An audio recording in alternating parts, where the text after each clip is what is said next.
Today we're talking about fear and how one can overcome it.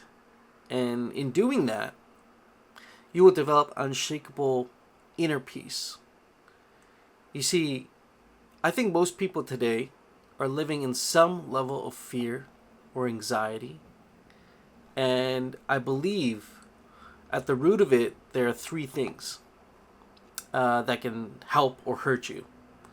And so we're going to get into that in this video and give you a good idea of maybe the foundation of what you need to go on this path of overcoming your fear. You know, at the very center of it is the hero's journey. And I believe in navigating the hero's journey, you know, you are the hero in your own story. You are the main character in the simulation. Everybody has their own version of this.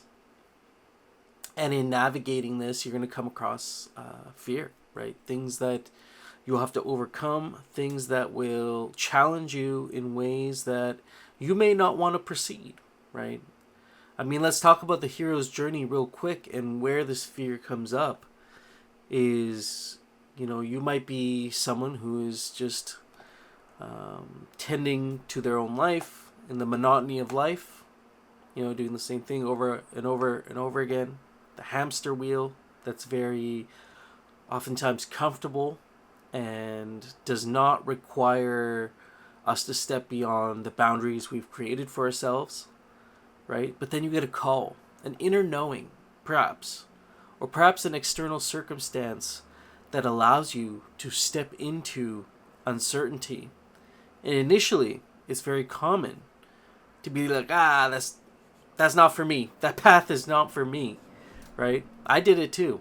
And I've done it over and over, navigating these cycles as I'm going through life. You know, when I first started working as a paramedic, I didn't feel called. I mean, I felt called. I didn't feel called to it. I was called to it, but I didn't feel like I want to answer the call. You know, the phone's ringing, but are you gonna pick up, right? And it might not be the first time the phone rings saying, "Hey, you got this purpose waiting for you on the other side. You're going to have to navigate some fear," right? But on the other side of it is your hero's journey. And part of what helped me overcome a lot of the fear and anxiety, navigating that career, and then moving away from that career, because if you guys know me on this channel, I went through PTSD and mental health, and I found ways to overcome it in a natural, holistic way. And here I am now before you. And so even navigating that journey, there was a lot of fear and uncertainty that came up. But you know, the one thing in that moment when I was navigating this hero's journey, that really, a mindset that I embraced, fully embraced, that really helped me get over to the other side, that was a deep inner curiosity that I had as a child. You see, we grow up, you know, we actually, when we're younger, I think a lot of us, let me know in the comments if you resonate with this, but we grow up with a deep sense of curiosity about the world. It reminds me of like the Fool card in tarot, right?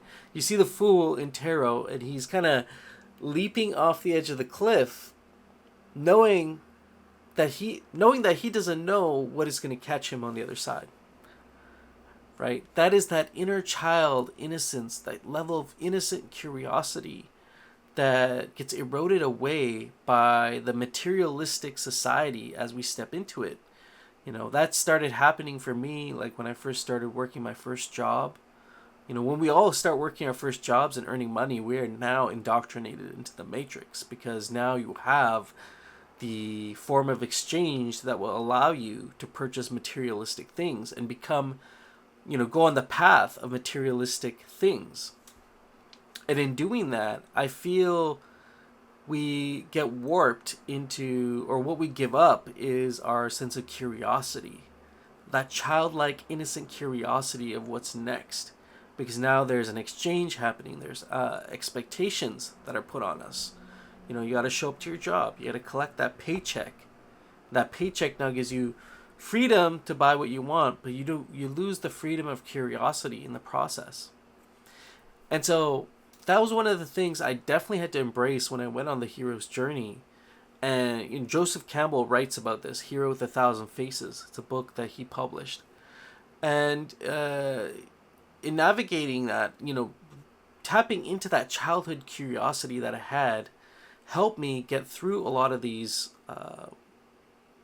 challenges.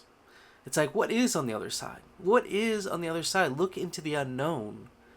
Not knowing what's there, but feeling comfortable that in whatever is there, whether it's good or bad, is going to support you, is going to be divine, either protection or intervention that's going to help you get to the other side. What else came up during this journey? Another thing that came up during this journey is my ego. A lot of the time, I just recently put out a video talking about how our minds have become ice-like in this day and age, and how we're maybe even using less than 10% of our brains. We're using a very small part of our brains. Our minds, I should say, have two hemispheres of thought. Heaven and hell reside within you.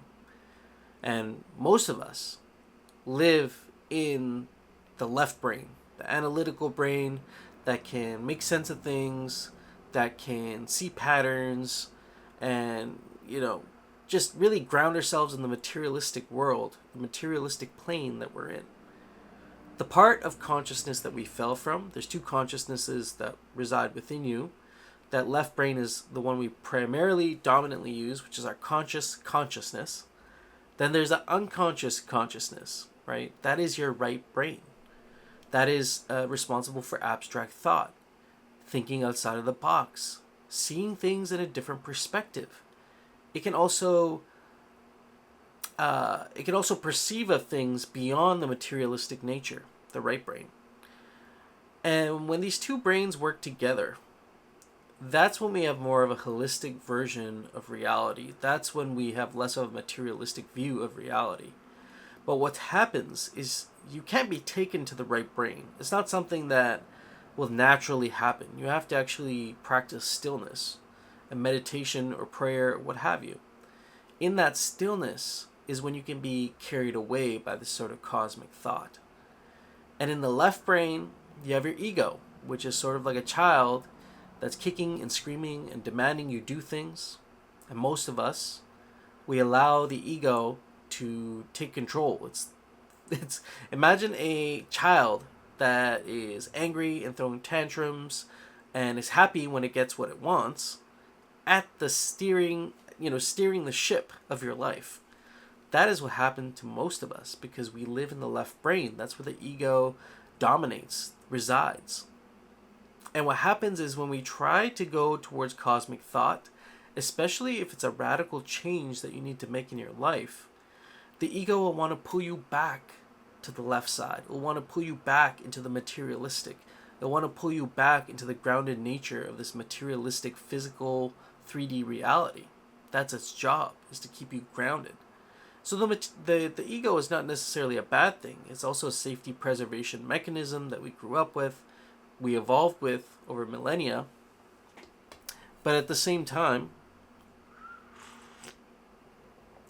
the ego is something that needs to be guided by you. It is something that you can grab, take a hold of, and lovingly guide towards your calling. When the phone rings, right? The ego will say, don't pick it up. You don't know where you're going to go. It might look really uncertain for you. But, first of all, that first point that we made, the curiosity and being driven by that childlike curiosity, that childlike curiosity must guide the ego lovingly to where you feel called to go, despite what's going to happen. And so it's sort of like, in a way, shrinking the ego down, because you do need your ego. It's a very functional part of your mind. But it can't be the dominant part of your mind. It can't be the part of your mind that's guiding and mapping your life. That's why so many of us are stuck in this hamster wheel going round and round and round and round. You might have that great business idea. You might have that person that you see every day on your way to work that you are somehow energetically drawn to, that you want to go out on a date on, yet you convince yourself that you're not, it's too irrational to talk to them. Something will happen, something bad will happen. Your ego talks you out of it. But in dealing with that cosmic flow, that stillness, even taking a moment before you make that move and being still and being allowed to be carried away in the direction of that your right brain consciousness is calling you to go, it's a drastically different way to live your life. The last one here, this comes up during the hero's journey again. A hero is not somebody who's necessarily fearless. A hero or main character is someone who feels so called and so seated in their purpose of what they're meant to do. Their desire to reach that success is so deeply integrated. That curiosity, childlike curiosity, is so strong, and that's able to lovingly guide that ego, that you feel the fear of what you're doing. You really feel it, but you do it anyways.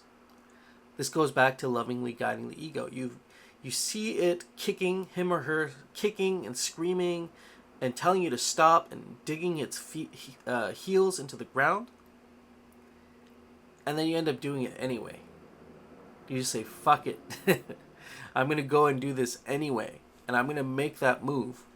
And I'm going to fuck around and find out, honestly. This is a phrase that's been circulating in the collective consciousness over the last couple of years that you might have noticed. People saying, fuck around, find out. I'm going to do this and see what happens. See people quiet quitting. You see people walking away from their jobs because they realize this was an egoic way of living. This is not the hero's path.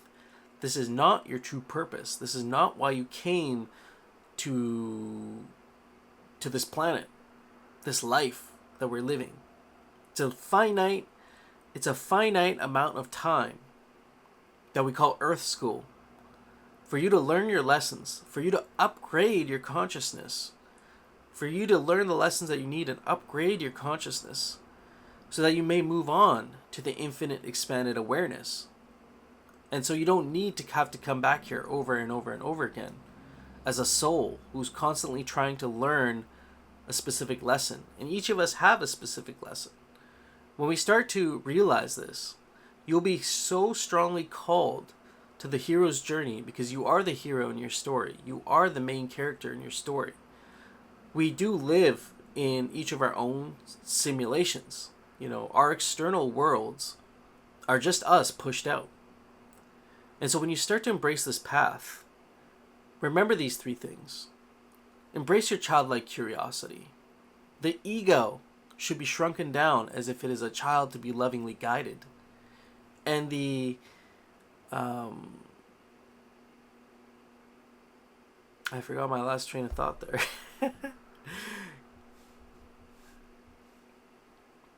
Oh yes, you gotta feel the fear and do it anyways as if it was a hero embarking on a path. And in doing this, you're gonna be like that kid going down that steep water slide. I remember going to a water park when I was younger, and there was this one big, massive water slide, 300 feet high, maybe more. I don't know. When you're a kid, perspectives, they look a little bit different. But going down this water slide was scary, right? Going down and dropping straight down and knowing that there's a thin pool of water at the bottom that's supposed to catch you. And if you bounce or whatever, you might think, oh, I might fly off or whatever, right? But then you go do it the first time and you get down to the bottom. You feel the fear. Your stomach's dropping, right? You get down to the bottom. You look around and you're fine. And the sense of excitement, the sense of empowerment is indescribable and is so addictive that you want to go right back up the water slide and do it again. And so that is my message for you, is what is that water slide that you are afraid to go down, that you may know that there's some risks involved? What's stopping you? What's holding you back? I'll be running a 3-week workshop starting next week called the Soul Alignment Transformation. It's going to do what it says. It's going to help you recognize your beliefs, heal some old traumatic wounds, connect you with your inner child, and blueprint the path from where you are now to where you envision to be. Give you the tools and the mindsets to do that. It's absolutely free.